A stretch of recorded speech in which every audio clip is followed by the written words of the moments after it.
एकनाथ आदिनारायण विधेत्रीनाथ दत्त जनार्दन श्री एकनाथ शरण शरण एकनाथ शरण शरण एकनाथ शरण एकनाथ शरण शरण एकनाथ पायी माथा ठेविला पायी माथा ठेविला पायी माथा ठेविला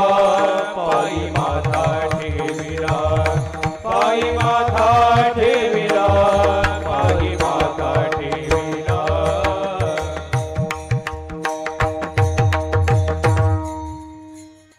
शांती ब्रह्म श्रीमंत श्री एकनाथ महाराजांचा इको कमी करा, गेन द्या, बास कमी करा, मॉनिटर द्या. शांती ब्रह्म श्रीमंत श्री एकनाथ महाराजांचा अत्यंत महत्त्वाचा असा अभंग आज सेवेकरता निवडलेला आहे. आपल्या सर्वांना औचित्य माहिती आहे. या गेवराई तालुक्याचे भाग्यविधाते श्री शिवाजीदादा पंडित यांच्या 87व्या अभिष्टचिंतनाच्या निमित्तानं, जन्मदिवसाच्या निमित्तानं त्यांच्या मानणाऱ्या सगळ्या वर्गाकडून, त्यांच्या कार्यकर्त्यांच्या माध्यमातून अतिशय भव्य आणि दिव्य असा कार्यक्रम या ठिकाणी संपन्न होतो आहे. एखाद्या व्यक्तीच्या संबंधानं अशा प्रकारचे कार्यक्रम हे काही फक्त निवडणुका आल्या की होतात असं नाही आहे. कारण हा कार्यक्रम या वर्षीचा नाही आहे. गेल्या 2-3 वर्षांपासून हा कार्यक्रम या ठिकाणी होतो आहे. कारण आम्हाला असे अनुभव असतात की निवडणुका जवळ आल्या की राजकारणी लोकांचे सप्ताह असतात. आम्हाला नेहमीचा अनुभव आहे. परंतु गेल्या 2-3 वर्षांपासून हा महोत्सव या ठिकाणी सुरू आहे. पंडित आणि गेवराई हे नातं फार जिव्हाळ्याचं आहे. या कुटुंबाने अनेक आमदार दिलेले आहेत. परंतु शिवाजीदादाने ज्या पद्धतीनं एका वेगळ्या प्रकारचं राजकारण करून समाजाला संघटित करण्याचं काम केलेलं आहे ते खूप मोलाचं आहे. सध्या जुन्या पद्धतीचे राजकारणी जरा कमी राहिलेत. जुन्या आणि नव्यामध्ये त्याची विभागणी करावी लागते. कारण सध्याचं राजकारण हे वेगळं आहे. खरं तर राजकारण हा आमच्या बोलण्याचा विषय नाही आहे. परंतु तरी देखील कीर्तनकाराला सगळ्याच गोष्टींची समज असावी हा एक सामान्य भाव आहे. कारण कीर्तनकारांना लोकांना सन्मार्गाला लावणं आणि ते करत असताना भगवत भक्ती त्यांच्या समोर ठेवणं, मांडणं हे त्यांचं आद्य कर्तव्य आहे. परंतु याचा अर्थ समाजापासून ते काही वेगळे तसं नाही आहे. ऋषीमुनी कडेकपाटीमध्ये जातात, हिमालयात जातात, तपश्चर्या करतात आणि स्वतःचा उद्धार करून घेतात. परंतु संत महात्मे समाजामध्ये मिसळून समाजाचा विचार अंगीकार करून योग्य तो विचार त्यांच्या पुढे ठेवतात आणि अयोग्य विचार बाजूला ठेवतात. त्यामुळे समाजात मिसळणारा हा वारकरी संप्रदाय आहे. आणि म्हणून वारकरी संप्रदायिक म्हणून, एक कीर्तनकार म्हणून राजकारणाकडे बघत असताना हल्लीचं राजकारण वेगळं आणि आधीचं राजकारण वेगळं अशी परिस्थिती आहे. आधीचं राजकारण विश्वासावरती चालायचं, परंतु आता त्याचे धागे दोरे जे आहेत ते दुसरीकडे गेलेले आहेत. विश्वास नावाचा शब्द या राजकारणामध्ये शिल्लक राहिलेला नाही सध्याच्या राजकारणामध्ये. मी जुने देखील अनेक राजकारणी बघितलेले आहेत. साधारणतः ज्यांचं वय सध्याच्या परिस्थितीमध्ये 70च्या पुढे आहे असे राजकारणी वेगळे राजकारणी होते आणि आता मात्र थोडे वेगळे आहेत. आताच्या राजकारण्यांचा विचार करायचा झाला तर थोडा अवघड आहे.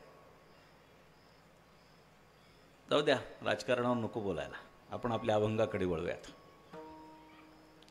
समाजामध्ये मिसळून समाजाला आपलंसं करणं हे या कुटुंबाने घेतलेलं व्रत आहे.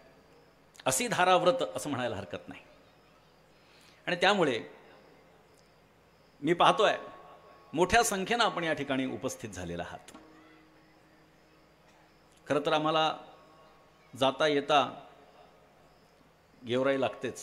अनेक वेळा या परिसरामध्ये येणं होतं, परंतु गेवराईमध्ये अशा पद्धतीनं एक सार्वत्रिक उत्सवच एक प्रकारे आणि वारकरी संप्रदायाचं एक अधिष्ठान निर्माण व्हावं म्हणून हा 2-3 वर्षांपासून सुरू केलेला उपक्रम अत्यंत स्तुत्य आहे. आणि या कार्यक्रमाच्यासाठी आमच्या हरिभक्तीपरायण चाटे सरांनी मला खूप आधीच आमंत्रित केलं होतं. त्यांच्याही अनेक कार्यक्रमाला मी उपस्थित राहिलेलो आहे.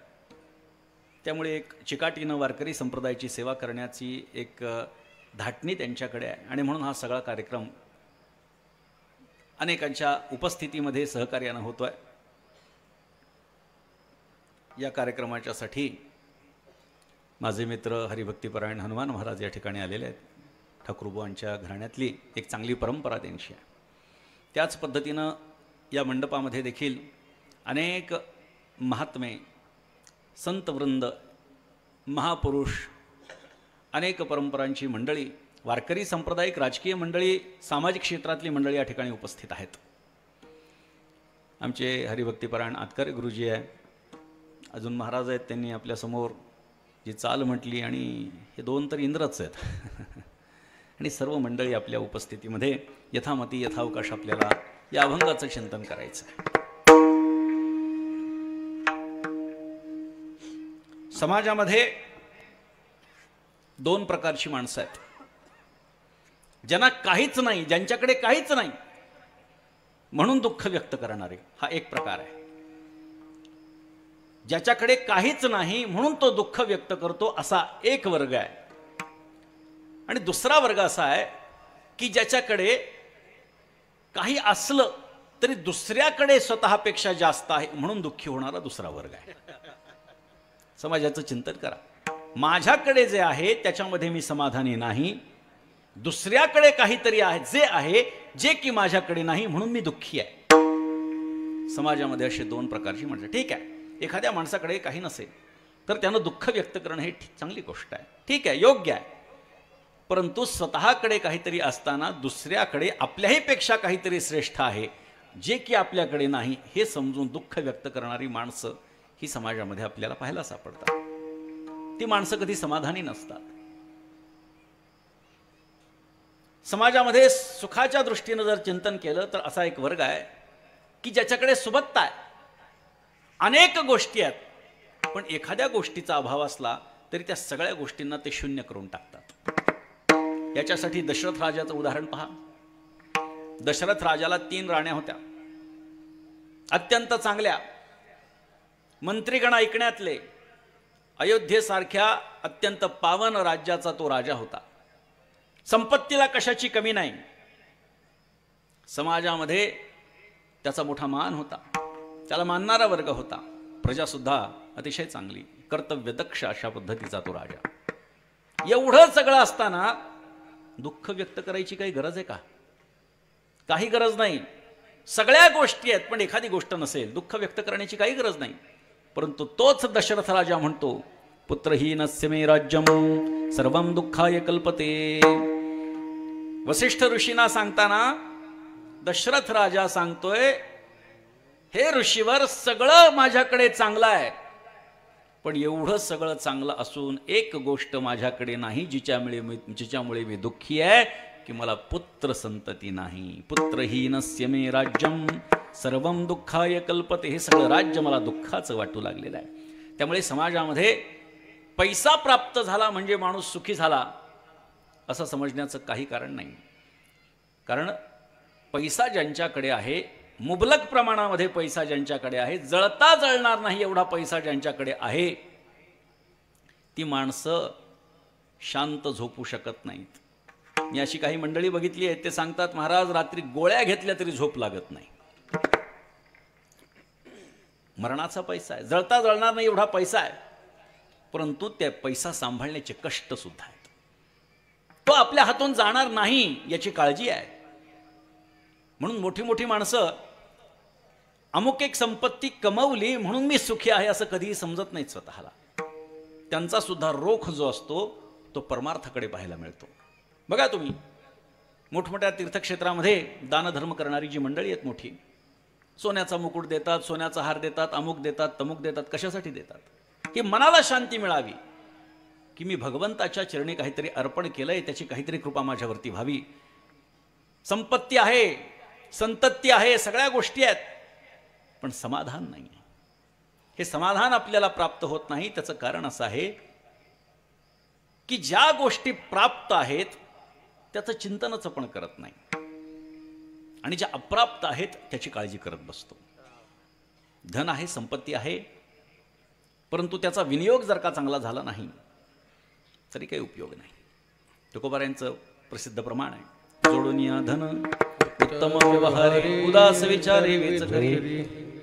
धन संपत्ती कमवावी, परंतु त्याचा विनियोग उदास विचारानं करावा. याचा अर्थ काय? शास्त्राचं काही वचन आहे की आपल्या निव्वळ उत्पन्नातले 10% आपण धर्मकार्यासाठी लावावेत.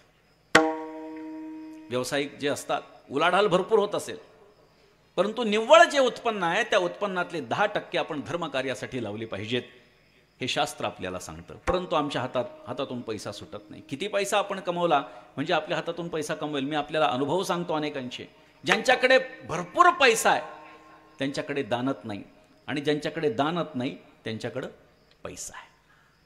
भरपूर पैसा, काही लोकांकडे भरपूर पैसा असतो पण त्यांच्याकडे दानत नसते, आणि काही लोकांना असं वाटत असतं की मी द्यावं, पण त्यांच्याकडे पैसा नसतो. दानत आहे पण पैसा नाही, पैसा आहे पण दानत नाही, असे दोन समाजामध्ये वर्ग आपल्याला पाहायला सापडतात. अहो साध्या गोष्टी बघा, आपण सर्व बीड जिल्हा हा अध्यात्माचे एक प्रकारे राजधानी बनलेला आहे सध्या. आपल्या जिल्ह्यामध्ये अतिशय श्रद्धावान भाविक आहेत. लक्षात घ्या, मी पुन्हा पुन्हा सांगतो की जिथं गेल्यावर तिथलं वर्णन करणारा मी कीर्तनकार नाही आहे. जी सत्य परिस्थिती आहे ती मी आपल्याला सांगतोय. बीड जिल्ह्यामध्ये गेल्या 100 वर्षामध्ये अनेक महापुरुष होऊन गेले, आणि त्याचा परिपाक म्हणजे आपल्या सर्वांची ईश्वराप्रती भक्ती आहे, आणि त्यामुळे आपण सर्वजण मोठ्या कार्यक्रमामध्ये सहभागी होत असतात. अनेक ठिकाणी आपण ऐकलं असेल. बरं, मी सांगू, पैसा कमवायचा नाही असं कुठलाही संत म्हणत नाही. पैसा कमवायचा आहे, परंतु उदास विचारानं वेच करायचा आहे.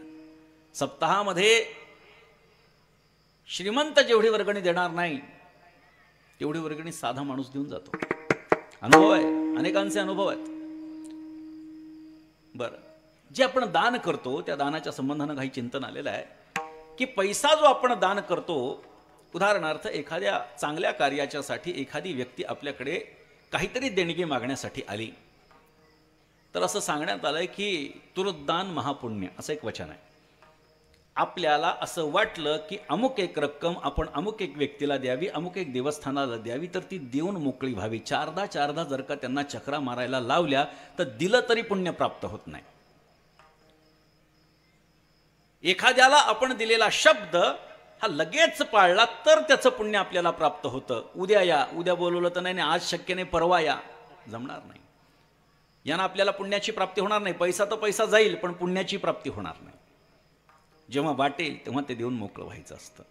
त्यामुळे देण्याची वृत्ती ही प्रत्येकामध्ये असली पाहिजे, सगळ्यांमध्ये ती असावी, संतांची भावना आहे. आणि खरं तर एका हाताने दिलेलं दान दुसऱ्या हाताला कळू नये. आपल्याला सर्वांना माहिती, आपण जाणकार श्रोते आहात. जेव्हा वाटेल तेव्हा ते देऊन मोकळं व्हावं. कर्ण एकदा दाढी करत होता.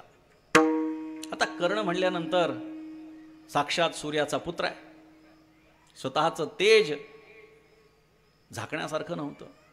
बरं, दान करण्याची वृत्ती अशी की जी गोष्ट कोणी त्याला स्नान झाल्याच्या नंतर मागितली तर ते देऊन टाकायचं. आपल्याला माहिती आहे त्याचं कवचकुंडल भगवान श्रीकृष्णाने फसवून त्याला मागून घेतलं, त्याने दिलं.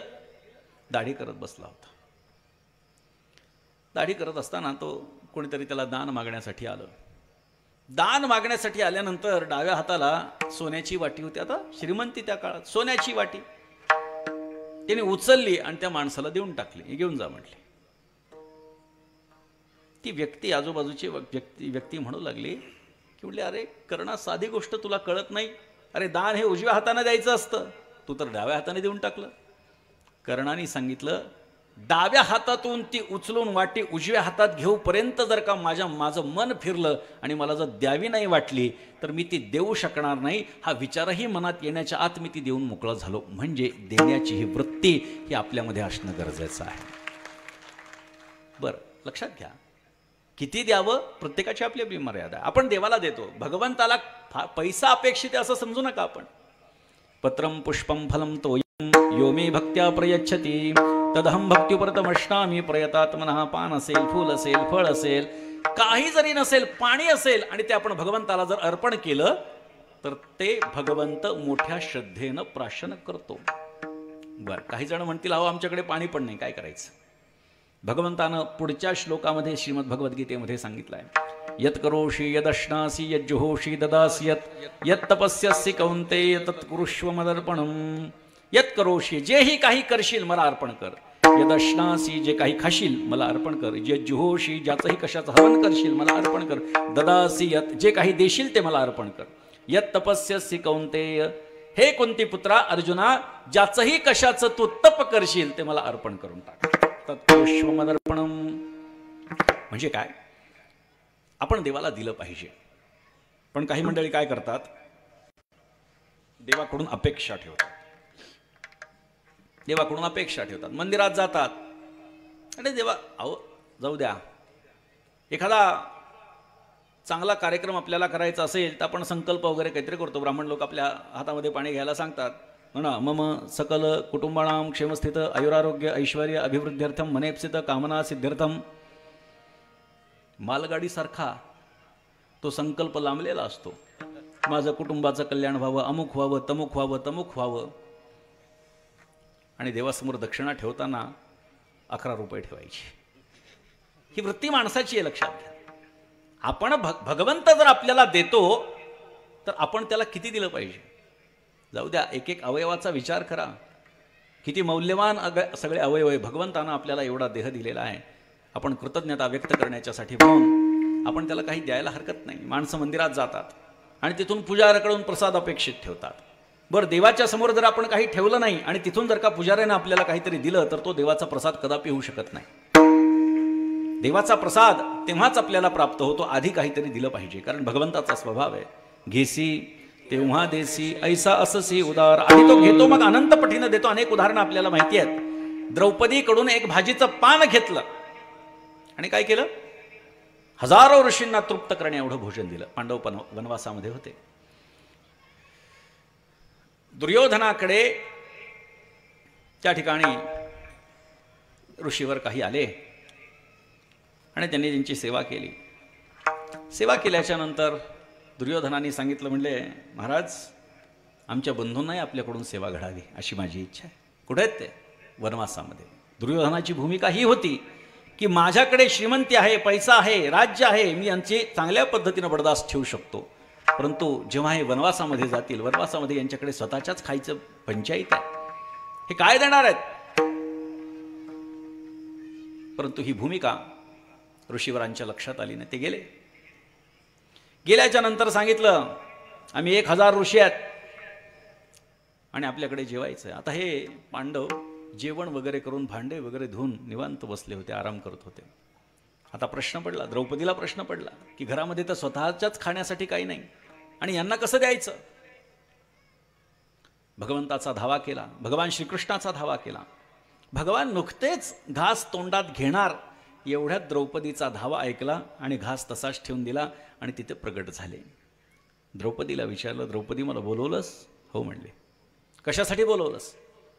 असे असे ऋषीवर आलेले आहेत, 1000 ऋषी आहेत, आमच्याकडे जेवण्यासाठी काही नाही, काहीतरी दे. देवाने सांगितलं, हे बघ ताटावरून उठून आलो, आधी मला काहीतरी जेवायला वाढ. द्रौपदी म्हणू लागली, देवा सगळे भांडे धुवून पुसून ठेवलेत म्हणले. भगवंतानं सांगितलं तू मला काही दिल्याशिवाय मी तुला काही देऊ शकत नाही, बघ काहीतरी असेल. अरे काहीच नाही देवा.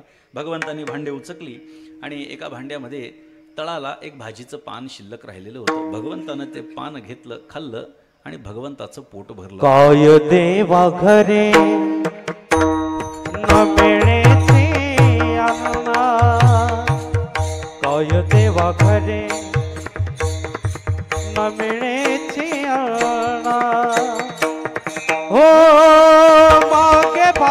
पान द्रौपदेचे ओ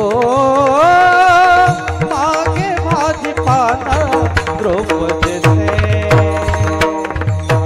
देवा घरे नमिळे जिया काय देवा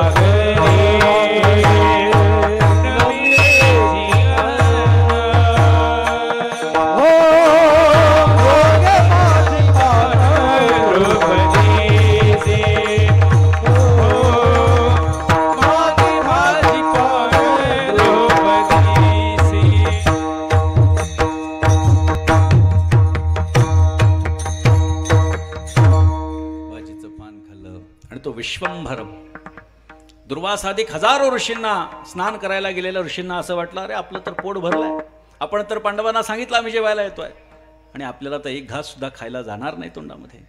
अशा पद्धतीचा तो परमात्मा. तेव्हापासून एक पद्धत पडली बरं का. माता भगिनीने कायम लक्षात ठेवावं, घर म्हणून एखादा तुकडा तरी पोळीचा असावा. एखादा तुकडा तरी पोळीचा आपल्या घरामध्ये असावा. कारण न जाणो कधी परमात्मा येईल आणि आपल्याला काही मागेल, त्याला आम्ही आमच्याकडे काही नाही असं म्हणण्याचा वेळ येऊ नये, प्रसंग येऊ नये म्हणून अशा पद्धतीने काही परंपरा आपल्याकडे पडलेली. भाजी पान घेतलं. सुदामा ब्राह्मण दुःखे दरिद्र पिढीला, सुदामा ब्राह्मण दुःखे दरिद्र पिढीला, मुष्टी पोहे घेऊन या त्याचे भेटी लागी गेला. मुष्टी पोहे घेऊन